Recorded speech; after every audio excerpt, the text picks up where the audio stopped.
അസ്സലാമു അലൈക്കും, welcome back to my channel. നമ്മുടെ മോർണിംഗ് റുട്ടീനൊക്കെ ഇൻക്ലൂഡ് ചെയ്തിട്ടുള്ളൊരു വ്ളോഗായിട്ടാണ് ഇന്ന് നമ്മൾ എത്തിയിട്ടുള്ളത്. ഈ ഒരു സെയിം ഡേ ആണ് എൻ്റെ ഹസ്ബൻഡ് ഇവിടെ നാട്ടിലെത്തിയത്. സോ ബ്രേക്ക്ഫാസ്റ്റ് ഒക്കെ അങ്ങോട്ട് കേമാക്കാന്ന് വിചാരിച്ച് നമ്മൾ പുട്ടും ചിക്കൻ കറിയൊക്കെ ഉണ്ടാക്കിയിട്ടോ. ആള് വരുമ്പോൾ ഇങ്ങനെ സ്പെഷ്യലായിട്ട് എനിക്കും നിഷുവിന് എന്തെങ്കിലുമൊക്കെ കൊണ്ടുവരും. ഞാനും നിഷു എന്ന് പറഞ്ഞാൽ സ്വീറ്റ്സ് ഭയങ്കര ഇഷ്ടമാണ്. അതേപോലെ തന്നെയാണ് ഈ ബേക്കറി ഐറ്റംസ് കേട്ടോ.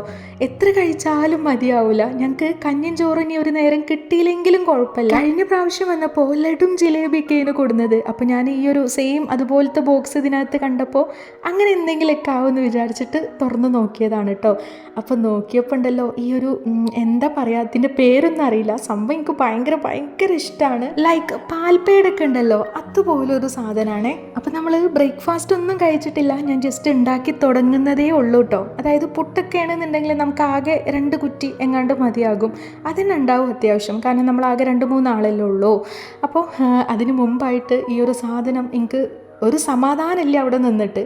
ഇതിന്ന് ഒരു ബൈറ്റെങ്കിലും കഴിച്ചിട്ടില്ല എന്നുണ്ടെങ്കിൽ അത്രയും സമാധാനം കിട്ടൂല. അപ്പോൾ ആദ്യം തന്നെ അത് അങ്ങോട്ട് കഴിച്ച് ബ്രേക്ക്ഫാസ്റ്റ് ഒക്കെ അങ്ങോട്ട് ആയ സ്ഥിതിക്ക് നമ്മളെല്ലാവരും കൂടി ഇരുന്നിട്ട് ചായയൊക്കെ കുടിച്ച്. ഐബുട്ടൻ അവിടെ ഉണ്ട് കേട്ടോ. ആളിപ്പോൾ സ്വതന്ത്ര സ്ഥാനാർത്ഥി ആയതുകൊണ്ട് ഞാൻ അങ്ങോട്ട് കാണിക്കണില്ല, കോപ്പി റൈറ്റ് ഒക്കെ അടിച്ച് നമ്മുടെ ചാനൽ പോണ വഴി അറിയൂല. ബ്രേക്ക്ഫാസ്റ്റിന് ശേഷം ഈ ഒരു നുറുക്കും കൂടെ എടുത്ത് കഴിച്ചപ്പോൾ എനിക്ക് കുറച്ചും കൂടെ സമാധാനം കിട്ടി. നിഷുവിനും ഐബുട്ടനും ആണെങ്കിൽ ദാ ഈ കാണുന്ന സാധനം ഇവിടെ മുറ്റത്ത് കടന്നിട്ട് ഒരു സമാധാനമില്ല. ഓൽക്കത് തുറന്ന് അതിൻ്റെ ഉള്ളിലേക്ക് കയറന്നെ വേണം. ഐബുട്ടനാണെങ്കിൽ വീടിനകത്തിരിക്കണേനേക്കാളും ഇഷ്ടമാണ് പുറത്തേക്ക് ഇറങ്ങാൻ. ഈടായിട്ട് പുറത്തേക്ക് ഇറങ്ങലും തെണ്ടിപ്പോക്കും ഒക്കെ കുറച്ച് കൂടുതലായിട്ടുണ്ട്.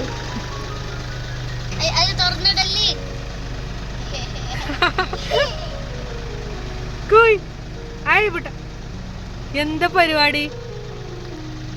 ഐബോ ഐബുണ്ണിയെ ഐബുട്ടാ ഇങ്ങോട്ട് നോക്ക്. ഇത്താത്താൻ്റെ മേൽനോട്ടത്തിൽ കുറച്ചേരം കൂടെ മുറ്റത്തൊക്കെ കറങ്ങിയതിന് ശേഷം ഐബുട്ടൻ ഉറങ്ങിയിട്ടുണ്ട് കേട്ടോ. ഒരു 9-10 മണി അതിൻ്റെ ഉള്ളിലാണ് നമ്മുടെ ഐബുട്ടൻ ഉറങ്ങൽ കേട്ടോ രാവിലെ. അന്നേരം എന്തൊക്കെ പണികൾ തീർക്കാൻ പറ്റുമോ അത്രയും പണികൾ പെട്ടെന്ന് തന്നെ തീരുമാനമാക്കും. ആൾ എണീക്കുമ്പോഴേക്ക് എൻ്റെ പണികൾ തീരണം, അതാണ് എൻ്റെ മെയിൻ അജണ്ട. ഞാൻ ഓൾറെഡി പറഞ്ഞല്ലോ ഈ ഒരു സെയിം ഡേ എൻ്റെ ഹസ്ബൻഡ് പുലർച്ചെയാണ് എത്തിയിട്ടുള്ളത് എന്ന്. അപ്പോൾ ആൾ ഏകദേശം പോയിട്ട് ഒരു 8-10 ദിവസമൊക്കെ ആയിട്ടോ. അത്രയും ദിവസത്തെ ഡ്രസ്സ് മുഴുവനുണ്ട്, അലക്കാനുള്ള ഉള്ളതും അല്ലാത്തതും എല്ലാം കൂടെ മിക്സ് ആയിട്ട് കിടക്കുകയാണ്. അപ്പോൾ അതൊക്കെ നമ്മൾ അങ്ങോട്ടും ഇങ്ങോട്ടൊക്കെ വേർതിരിച്ച് തിരുമ്പാനുള്ളതൊക്കെ അങ്ങോട്ട് മാറ്റി വെക്കുകയാണ്. നമ്മൾ ബ്രേക്ക്ഫാസ്റ്റ് ആയിക്കോട്ടെ ഇനി ലഞ്ച് ആയിക്കോട്ടെ, ഈ ഒരു സംഭവങ്ങളൊക്കെ എപ്പോഴാണോ ഞാൻ സെറ്റ് ചെയ്യണത് ആ ഒരു സെയിം ടൈമിൽ തന്നെ ഇക്കാരം നമ്മളിവിടെ വാഷിംഗ് മെഷീനിൽ ഡ്രസ്സൊക്കെ ഇട്ട് അലക്കൽ കേട്ടോ.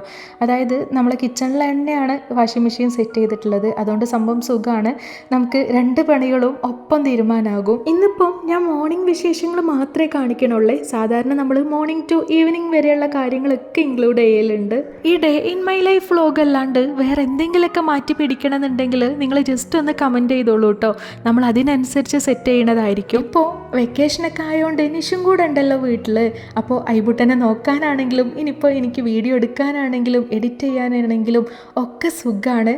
സോ നിങ്ങൾക്ക് എന്തെങ്കിലുമൊക്കെ സജഷൻ ഉണ്ടെന്നുണ്ടെങ്കിൽ, അതായത് ഞാനും നിഷും കൂടെ കൂടിയിട്ടുള്ള ചാലഞ്ച് വീഡിയോ, Q&A അങ്ങനെ എന്തെങ്കിലുമൊക്കെ നിങ്ങൾക്ക് വേണമെന്നുണ്ടെങ്കിൽ ജസ്റ്റ് ഒന്ന് കമൻറ്റ് ചെയ്താൽ മതി. നമ്മൾ അതുപോലെ നമ്മളെ കൊണ്ട് പറ്റുന്ന വീഡിയോസൊക്കെ ചെയ്യണതായിരിക്കും. ഈ ഒരു സെയിം ഡേ രാവിലെ തന്നെ ഇപ്പോൾ വന്നീനു കേട്ടോ. അതായത് നമ്മുടെ ആനക്കയത്ത് തെപ്പ, എൻ്റെ ഹസ്ബൻഡിൻ്റെ ഉപ്പ, എൻ്റെ ഫാദറിലോ. ഇനി ഇതിലും കൂടുതൽ എക്സ്പ്ലനേഷൻ ആൾക്ക് കൊടുക്കാനില്ല. എനിവേ ഉപ്പ വന്നപ്പോൾ അതാ നല്ല പച്ച ചക്കയും പഴുത്ത ചക്കയും കൊടുന്നു തന്നിട്ടുണ്ട്.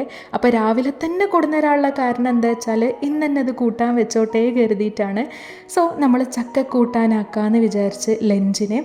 ചക്കക്കൂട്ടാൻ മാത്രമല്ല, അധികം നല്ല അടിപൊളി കോംബോ ആണല്ലോ ഫിഷ് കറി, അതായത് ഫിഷ് മുളക് ഇട്ടത്. അപ്പോൾ അതും നമ്മൾ സെറ്റാക്കണുണ്ട്. വേറെ ഒന്നുമില്ല, ഇത് രണ്ടും ധാരാളം, ഇത് തന്നെ മതി വയറ് നിറച്ച് ചോറുണ്ണാൻ. അങ്ങനെ നമ്മൾ ചക്കയും അധികം കുറച്ച് കുരു എടുത്തിട്ട് അതും റെഡിയാക്കി ഇട്ടിട്ടുണ്ട് കേട്ടോ. ചക്കക്കൂട്ടാനിലെ ഇടയ്ക്ക് ഇങ്ങനെ കുരു കടിക്കുമ്പോൾ അതും ഒരു വൈബാണ്. സോ കുറച്ച് മഞ്ഞപ്പൊടിയും കുറച്ച് ഉപ്പും ആവശ്യത്തിനുള്ള വെള്ളം കൂടെ ഒഴിച്ചിട്ട് അതങ്ങോട്ട് വേവിക്കാൻ വെച്ചിട്ടുണ്ട്. ആ ഒരു സെയിം ടൈം കൊണ്ട് തന്നെ നമ്മൾ അതിലേക്കൊരു അരപ്പും കൂടെ സെറ്റ് ചെയ്യുന്നുണ്ട്. ഈ ഒരു അരപ്പിൽ നമ്മൾ തേങ്ങയും പച്ചമുളകും ചെറിയ ഉള്ളിയും ഒരു കുഞ്ഞു പീസ് വെളുത്തുള്ളി കുറച്ച് ജീരകവും കറിവേപ്പിലയും ആഡ് ചെയ്ത് കൊടുത്തിരുന്നു കേട്ടോ. അങ്ങനെ എല്ലാം കൂടെ സെറ്റ് ചെയ്തിട്ടുള്ള ഈ ഒരു അരപ്പും കൂടെ അത് വെന്തതിന് ശേഷം നമ്മൾ അതിക്കങ്ങോട്ട് ആഡ് ചെയ്ത് കൊടുക്കുക. നല്ലോണം അങ്ങോട്ട് മിക്സ് ചെയ്ത് തിള വരുന്ന വരെ വെയിറ്റ് ചെയ്യാം. ദെൻ കടുകും കറിവേപ്പിലയും കൂടെ വെളിച്ചെണ്ണയിലിട്ട് പൊട്ടിച്ചങ്ങോട്ട് ഒഴിച്ച് കൊടുക്കന്നെ. നല്ല അടിപൊളിയായിട്ടുള്ള ചക്കക്കൂട്ടാനും ഇവിടെ റെഡി ആയിട്ടുണ്ട്. ചക്കക്കൂട്ടാൻ ഉണ്ടാക്കാൻ അറിയണോലാണെങ്കിൽ നിങ്ങളിത് മൈൻഡ് ആക്കന്നെ വേണ്ട, കേട്ടതായിട്ട് ഭാവിക്കേ വേണ്ട കേട്ടോ. ഇതറിയാത്തവർക്കും വേണ്ടിയിട്ട് മാത്രമാണ് ഞാൻ പറഞ്ഞത്. ഇനി അറിയാത്തവരെന്നല്ല, ചിലരുടെ റെസിപ്പി കാണാൻ ഭയങ്കര ഇഷ്ടമായിക്കാരം. അതായത് എല്ലാ വീട്ടിലും ഒരേ സ്റ്റൈലിലല്ലല്ലോ ഫുഡ് ഉണ്ടാക്കുക. എനിക്കാണെങ്കിൽ ചോറൊക്കെ ഇങ്ങനെ ഈ കൂട്ടാനൊക്കെ കഴിക്കണതിനേക്കാളും കൂടുതൽ ഇഷ്ടം അതിങ്ങനെ അതായത് അത് മാത്രമായിട്ട് കഴിക്കണതാണ് കേട്ടോ. എക്സ്പെഷ്യലി നല്ല ചൂടോട് കൂടി കഴിക്കുമ്പോൾ ഒരു വേറെ വൈബാണത്. ചൂടോട് കൂടി എന്ന് പറയുമ്പോൾ അങ്ങനെ അങ്ങോട്ട് തിന്നൊന്നുമില്ല കേട്ടോ. അപ്പോൾ ഒരു പ്ലേറ്റിക്ക് അങ്ങോട്ട് കുറച്ച് മാറ്റി വെക്കണുണ്ട്, ജസ്റ്റ് ഒന്ന് ചൂടാറിയിട്ട് കഴിക്കാൻ വേണ്ടിയിട്ട്. സോ തൊട്ടപ്പുറത്ത് തന്നെ നമ്മളിത് അവിടെ മീൻകറി റെഡിയാക്കുകയാണ്. ഇന്നിപ്പം നല്ല അയിലമീൻ കിട്ടിയിട്ടുണ്ട്. അത് രാവിലെ തന്നെ പോയിട്ട് എൻ്റെ ഹസ്ബൻഡ് കൊടുത്തിട്ടുണ്ടായിരുന്നേ. ഞാൻ പറഞ്ഞല്ലോ അയ്യബുട്ടൻ ഉറങ്ങണ സമയത്താണ് നമ്മളിതൊക്കെ സെറ്റ് ചെയ്യുക എന്നുള്ളത്. അപ്പോൾ മീൻകറി ഇതവിടെ റെഡിയാക്കിക്കൊണ്ടിരിക്കുകയാണ്. ഇനി ഞാൻ വെക്കണ സിമ്പിൾ മീൻകറിയുടെ റെസിപ്പിയും കൂടെ അങ്ങ് പറഞ്ഞു തരാം. നമ്മൾ ഉള്ളിയും തക്കാളിയൊക്കെ വഴറ്റുക, അതിലേക്ക് പച്ചമുളകും കറിവേപ്പിലയും കൂടെ ഇട്ടിട്ട് നല്ലോണം വഴറ്റുക. പിന്നെ ജിഞ്ചർ ഗാർലിക് ജീരകം പേസ്റ്റും കൂടെ അങ്ങോട്ട് ആഡ് ചെയ്ത് കൊടുക്കുക. മസാല പൗഡറുകളായിട്ട് മുളക് പൊടി, മഞ്ഞൾപ്പൊടി, മല്ലിപ്പൊടി, ഉപ്പ്, പിന്നെ കുറച്ച് ഫിഷ് മസാലയും കൂടെ അങ്ങോട്ട് ആഡ് ചെയ്ത് കൊടുക്കുക.